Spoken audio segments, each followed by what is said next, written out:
Edge ಇಲ್ಲಿ ಮಟ್ಟ ಬರೋ ಮಟ್ಟ ಮಾತ್ರ.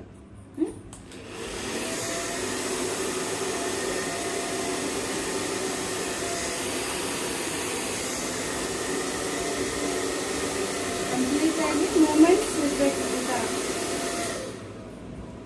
ಈಗ ಸಪೋಸ್ ನೀವು ಶಾರ್ಟ್ ಏನಾದ್ರು ಬೇಬಿ ಕಟ್ಸ್ ಎಲ್ಲ ಮಾಡಿರ್ತೀರಲ್ಲ, ಅಂತ ಟೈಮ್ನಾಗ ನಿಮ್ಗೆ ಇದು ಕರ್ವ್ ಮಾಡ್ಲಿಕ್ಕೆ ಯೂಸ್ ಆಗ್ತೈತಿ.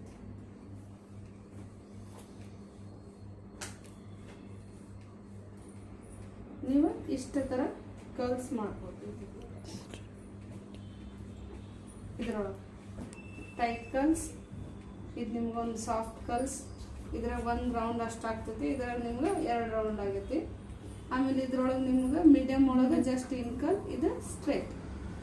ಈ ಥರ ನೀವು ಬ್ಲೋ ಡ್ರೈ ಬ್ರಷ್ನ ಪ್ರತಿಯೊಂದು ಒಂದೊಂದು ಸೆಟ್ಟಿಂಗಿಗೆ ಒಂದೊಂದು ಥರ, ಎಲ್ಲ ಒಂದೇ ಬ್ರಷ್ ಐತೆ ಅಂತೇಳಿ ಎಲ್ಲ ಒಂದ್ರಾಗ ಮಾಡೋಕೆ ಆಗೋದಿಲ್ಲ.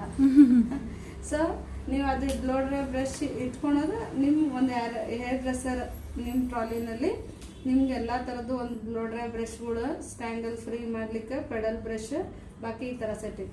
ಸಪೋಸ್ ಕೆಲವೊಬ್ರು ಬೇಬಿ ಕಟ್ಸ್ ಇಲ್ಲಿಗೆ ಮಾಡಿರ್ತಾರೆ, ಅವಾಗ ನೀವು ಇಷ್ಟು ದಪ್ಪ ಹೋಗಿ ಹಾಕಿ ಇನ್ಕಲ್ ಮಾಡೋಕ್ಕಾಗಲ್ಲ. ಅವಾಗ ಆ ಟೈಮ್ನಾಗ ನೀವು ಜಸ್ಟ್ ಹೋಗ್ಬಿಟ್ಟು ಈ ಥರ ತಗೊಂಡು ಕೆಳಗಡೆ ಈ ಬ್ರಷಲ್ಲೇ ಮಾಡ್ಬೋದು. ಎಲ್ಲಿ ಏರಿಯಾ ಚಿಕ್ಕದಿರ್ತದೆ ಅಲ್ಲಿ ಚಿಕ್ಕ ಬ್ರಷ್, ಎಲ್ಲಿ ಸ್ವಲ್ಪ ದೊಡ್ಡದ ಅಲ್ಲಿ ದೊಡ್ಡ ಬ್ರಷ್. ಮತ್ತು ಈ ಬ್ರಷಲ್ಲೇ ಯಾವುದೇ ಕರ್ಲು ಬರಲ್ಲ.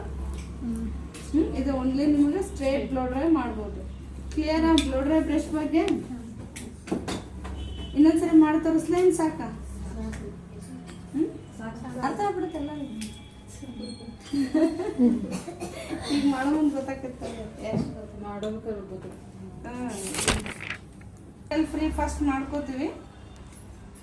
ಇದ್ರಾಗಾದ್ರೂ ಮೇನ್ ನೀವು ಹೋಲ್ಡ್ ಸೇಮ್